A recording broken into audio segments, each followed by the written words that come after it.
après la prophétie, qu'est-ce que tu fais? Après la prophétie, qu'est-ce que tu fais? Après le rêve que Dieu a mis dans ton cœur, qu'est-ce que tu fais?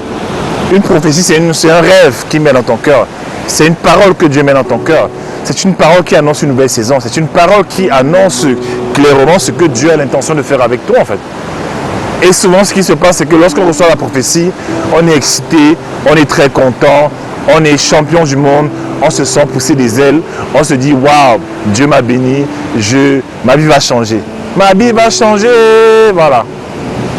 Elle va changer. Jésus m'a aimé, oh, oh, Jésus m'a aimé, oh.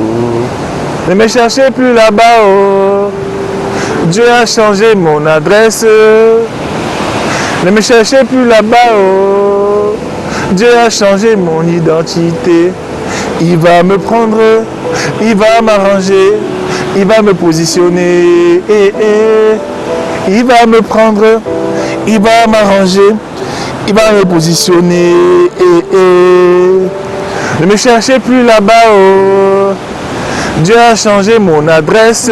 Je vous avertis, ne me cherchez plus là-bas, oh. Il a changé mon identité. Voilà. En fait, quand tu reçois une prophétie de Dieu, tu es contente, tu es content, tu tombes, tu es excité, tu l'annonces à tout le monde, à qui veut l'entendre, même à tes ennemis, par manque de sagesse, à tes frères, à tes amis que tu croyais être amis. Maintenant, au lieu d'avancer doucement, maintenant tu as des jaloux, ça devient compliqué. Au lieu de souffrir juste ce que Dieu voulait que tu souffres, au lieu d'endurer juste ce qu'il voulait que tu endures, quand tu augmentes la taille de tes ennemis, de tes pourchasseurs, des jaloux quoi. Bref. Et en fait, quand tu reçois la prophétie, il y a un phénomène qui se produit. C'est que c'est d'abord la contre-prophétie qui se réalise. C'est-à-dire que si tu reçois une prophétie aujourd'hui, oh mon fils, ma fille, tu seras femme d'affaires, multimilliardaire. C'est d'abord le contraire qui va arriver. Ça veut dire que souvent, c'est d'abord une saison de disette qui va arriver. C'est d'abord une saison de difficulté qui va arriver. C'est d'abord la galère, la dèche, le game, mais comment on dit au Cameroun, c'est la galère. Tu galères d'abord. Tu ne comprends pas ce qui se passe. What's going on, Lord? Ce n'est pas toi qui viens de dire. Oui, Dieu a dit. Sauf que quand Dieu t'annonce la prophétie, il y a un facteur important à notifier ici, c'est que tu n'es pas prêt. You are not ready for that. You are not ready for reigning. Tu n'es pas prêt pour régner. You are not ready for reigning. Hein? You are not ready to rule. Tu n'es pas prêt pour gouverner. You are not ready to take over. Tu n'es pas prêt pour prendre le contrôle des choses, pour décoller. Tu n'es pas prêt en fait. Il y a encore trop de choses. J'en ai parlé dans la vidéo hier sur le rêve. Trop de choses en fait. Encore jaloux, encore paresseux, encore un peu trop bavard. La preuve, tu allais raconter ton rêve aux gens comme Joseph. Encore un peu trop impatient. Tu veux aider Dieu, tu veux précipiter les choses. Dieu te promet le mariage. Il te promet d'avoir un bon gars. Il te montre même quel est le gars. Toi maintenant, tu vas voir le gars. Tu lui dis, Dieu m'a dit que tu seras mon mari. Et maintenant, tu fais quoi? Tu détruis le processus. Ou alors tu le ralentis parce que le gars maintenant, il se trouve bizarre parce qu'il est un prédateur. Il est censé te chasser, toi la femme, te poursuivre, courir après toi. Maintenant, c'est le contraire. Imagine un peu une biche, une antilope qui poursuit un lion. Le gars va se demander, mais attends, voilà, oui, on est où là mon frère? Normalement, c'est moi qui te chasse. C'est out. Tu vois, il y a un problème. Et donc, en fait, souvent, on n'est pas prêt. Et quand Dieu te donne le rêve, il a prévu certaines étapes que je vais citer ici. La première étape que Dieu a prévue pour toi, lorsqu'il t'a donné un rêve qui est grandiloquent, mirobolant, rocambolesque, extraordinairement extraordinaire, Dieu a prévu que tu ailles d'abord servir le rêve de quelqu'un d'autre. Et c'est là que beaucoup de gens parmi vous êtes bloqués. C'est là que tu es bloqué, tu me regardes. Tu as reçu une prophétie depuis 17 ans, mais tu ne sers à personne. Tu as reçu une prophétie depuis 20 ans, mais tu es toujours à l'église, tu ne sers pas les gens. Tu as reçu une prophétie et tu n'aides personne dans la vie. Dieu est un Dieu de principe. Avant d'entrer dans ton couloir, tu vas d'abord servir le couloir des autres. Avant d'entrer dans ta destinée, tu vas d'abord servir quelqu'un qui est dans sa destinée. Ça peut être un patron, ça peut être un pasteur, un prophète, un président, un homme d'affaires, un cuisinier, un chef cuisinier. Je parle ici d'experts spirituels, je parle ici des mentors, des mentors.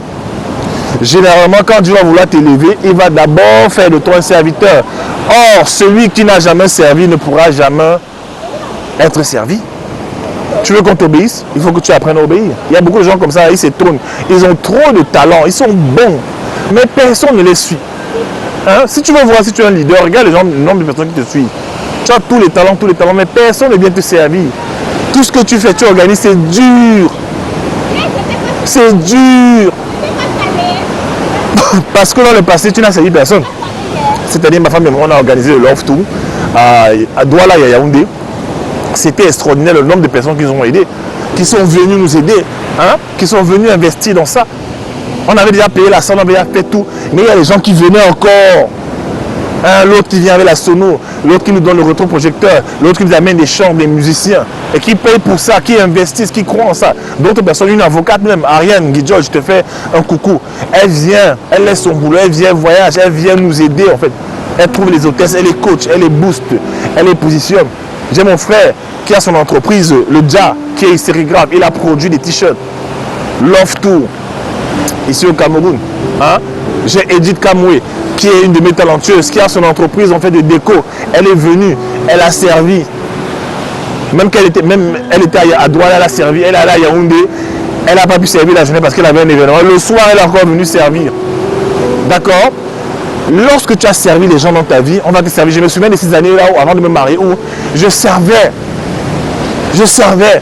Lorsqu'il fallait se marier, avant de me marier, il fallait que j'aille à l'église, je servais, j'aidais les autres dans leur mariage. Ceux qui devaient se marier, j'étais là, j'étais leur garde du corps, leur agent de sécurité en fait. J'investissais en fait. Avant même de commencer à organiser les conférences, les ateliers, j'étais dans les ateliers des autres. Mon mentor arrivait des États-Unis, j'étais en tant que photographe, j'ai commencé à faire des photos pour lui, à faire des vidéos pour lui en fait. Servir sa vision, voyager à l'étranger. Écoutez bien. Je voyageais jusqu'en Martinique pour aller servir mon mentor dans sa vision. Parce que j'ai fait de sa vision ma vision. Je suis allé en Côte d'Ivoire, j'ai payé mon billet d'avion, mon séjour pour accompagner qui mon mentor. Parce que j'étais amoureux de sa vision. Il est venu sur Paris. Il est venu, on est parti à Paris, on est venu au Cameroun, on l'a amené au Cameroun, ma femme et moi. Encore dans le service, on l'a amené au Gabon. On a encore accompagné au Gabon parce que je voulais servir, parce qu'il avait une puissante vision qui a changé ma vie. Et c'est alors que je sers dans sa vision, que ma propre vision m'est révélée. Joseph en Égypte a été vendu comme esclave chez Potiphar. Pendant qu'il travaille chez Potiphar, il ne pense pas à son propre bien, alors que son père était riche, son père Jacob était riche. Joseph va servir, servir et encore servir.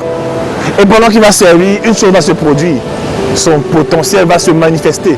Lorsque tu sers quelqu'un, lorsque tu es dédié pour servir quelqu'un qui a un rêve, ce qui se passe, c'est quoi? C'est que ce que tu as en toi sort. C'est comme une exposition. Une plateforme, en fait, pour libérer ton potentiel. Et voilà que Joseph a développé ses talents d'administrateur, d'agriculteur, de gestionnaire. Même ses dons spirituels se sont révélés. Alors qu'il servait d'autres personnes. Donc, après avoir reçu la prophétie, au lieu de commencer à chercher à régner, hein, chercher à avoir les milliards, tu vas te retrouver dans le compromis si tu ne vas pas servir une personne. Dieu enverra vers toi des gens qui ont aussi des visions. Ce sera à toi de savoir que tu dois les servir en fait. Moi je vois beaucoup de gens qui veulent devenir des grands, ils n'ont jamais été petits en fait. Ils veulent être des maîtres, mais ils n'ont jamais été serviteurs de quelqu'un. Ça ne se passe pas comme ça. Ça ne se passe, ce sont les lois universelles en fait. La loi de la navigation derrière moi, là, vous voyez. Ce sont les principes que Dieu a établis. C'est très important, d'accord? Il y a beaucoup de gens qui ont reçu des prophéties depuis. Oh, ils m'écrivent, oh coach, j'ai reçu la prophétie. Dieu avait dit, mais pourquoi il n'a pas fait? Je demande toujours, tu sais à qui? Ah non, je ne sais pas. Bah écoute, c'est ça le problème. Le deuxième élément que Dieu va vouloir que tu développes pendant que tu sers les autres, c'est la loi royale qui est la loi de l'amour. La loi royale, la loi de l'amour. C'est-à-dire que pendant ces saisons-là, Dieu va vouloir que tu développes ton amour. C'est-à-dire que ton cœur devienne pur. Que tu ne méprises pas les gens. Parce que pendant que tu avances dans ta destinée, Dieu va t'amener d'abord les relations, avant de te donner l'argent, avant de te donner l'influence, avant de te donner la puissance, avant de te donner les accès aux grands. Il va d'abord te donner des relations de tous les jours. Comment est-ce que tu traites des gens, les petits gens, les gens qui ne te servent à rien, les gens qui ne peuvent pas t'aider. Comment tu les traites, comment tu les considères en fait. Dieu t'enverra toujours des gens. Est-ce que tu aimes les gens? Et je vois beaucoup de gens, ils ont des grands rêves de Dieu, mais ils sont méchants. Je les vois tous les jours, j'en coach, j'en ai coaché. Tu reçois un rêve de Dieu, mais tu es là, tu es mauvais. Tu méprises les gens parce que tu es puissant spirituellement. Tu méprises les gens, tu critiques. Tu jettes les pots de banane aux gens. Tu t'étonnes. Ma vie n'avance pas. Tu es chrétien par exemple et tu as des problèmes avec les gens de ta famille. C'est compliqué. Il y a beaucoup de choses. La loi de l'amour. Tu attends d'être grand et Dieu t'envoie tous les jours des tests. Parfois, il t'envoie des gens qui n'ont pas grand-chose dans leur vie, qui se cherchent, qui ont besoin de ton aide. Tu les rejettes tout le temps. Parfois, c'est des anges déguisés en êtres humains. Le Seigneur nous a rendu visite plusieurs fois à travers les êtres humains de tous les jours. Je vous en supplie. C'est très important à comprendre. Vous voyez ça? C'est très important. Maintenant, la troisième chose importante quand tu as reçu la prophétie et que ce n'est pas encore manifesté, ce que tu dois faire, c'est que tu dois grandir dans ton potentiel. Ça, c'est un chemin inévitable, incontournable. Les gens lisent un peu, ils ne se forment pas assez. Moi-même là, je vous parle là, je dois toujours m'améliorer. M'améliorer encore et encore. D'accord? Et les gens n'ont pas compris ça. Quand tu arrives à un niveau où ton rêve n'est pas encore prêt, ton rêve n'est pas encore là, tu n'es pas encore dans le palais de ta vie, tu n'es pas encore dans ton domaine de règne, tu dois continuer à développer ton potentiel, encore et encore, te cultiver, être toujours meilleur. Parce que j'ai appris une chose, la taille de ta récompense dans la vie dépend de la taille du problème que tu résous. Il y a des gens qui ont des petits problèmes comme ça. Il y a des gens qui ont des problèmes comme ça. Si tu arrives à résoudre les problèmes des gens si tu arrives à résoudre les problèmes comme ça, tu vas recevoir comme ça.